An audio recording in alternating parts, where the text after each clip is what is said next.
আজ ছিল রবিবার। তো চলো রবিবারের বিকালটা কেমন করে কাটালাম একটু তোমাদের সঙ্গে শেয়ার করি। তো দুপুরে পড়েছিলাম একটু ঘুমিয়ে, উঠতে তো একদমই ইচ্ছা করছিল না। হ্যালো এভরিওয়ান, আমি নেহা। কেমন আছো তোমরা সবাই? আশা করি ভালো আছো, আমিও অনেকটা ভালো আছি। উঠতে না ইচ্ছে করলে তো হবে না, উঠতেই তো হবেই অবশ্যই। তো জাদু করে চুল বাঁধার চেষ্টা করলাম, হলো না। লাস্টে চুলটা বেঁধে ফ্রেশ হয়ে আসলাম।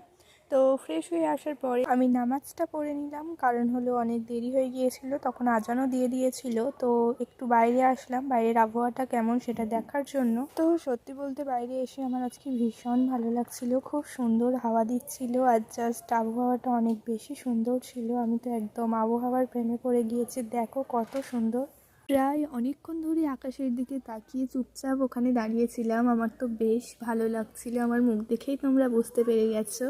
ভাবলাম এত সুন্দর আবহাওয়ায় একটু ভালো কিছু করা যাক। তো বালতি করে পানি নিয়ে চলে এসেছি এই যে গাছগুলো আমি বসিয়েছিলাম সেই গাছগুলোই পানি দেওয়ার জন্য। এখন কিন্তু পানির প্রচণ্ড অভাব, কারণ কলেও পানি উঠছে না, আর পুকুরেও একদমই পানি নেই। আর গাছ তো একদমই শুকিয়ে গিয়েছে, সমস্ত গাছের গোড়া।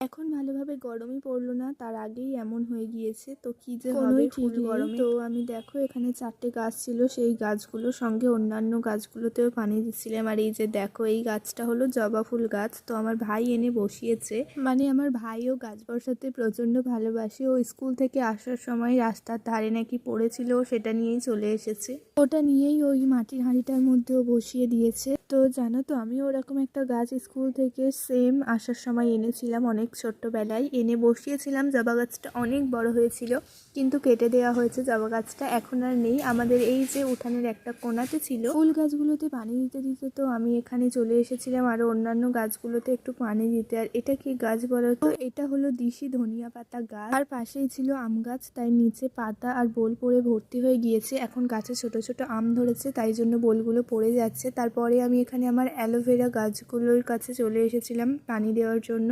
গাছগুলোতে পানি দেওয়ার পরে আমি আবারও আমাদের কলের কাছে এসে একটু দাঁড়াই। আর এই যে দেখো কি লেভেলের হাওয়া দিচ্ছিল, আমার এত বেশি ভালো লাগছিল কি বলবো। আকাশটাও একদম হালকা হালকা মেঘ করেছিল।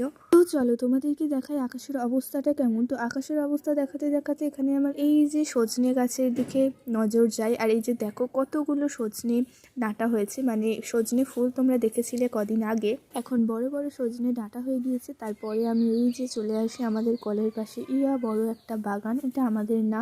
তো এখানে দেখো এই যে করমচা গাছে কত সুন্দর সুন্দর ফুল ফুটেছে। এই গরমের সময় করমচা একদমই ভরে যাবে। আর এটা কিন্তু অনেক বড় একটা বাগান। তো ওটা দেখার পরে ওখানে কিছু ফটো আর ভিডিও ক্লিপস নিয়ে আমি আমার রুমে চলে আসি, আর এসে দেখি কারেন্ট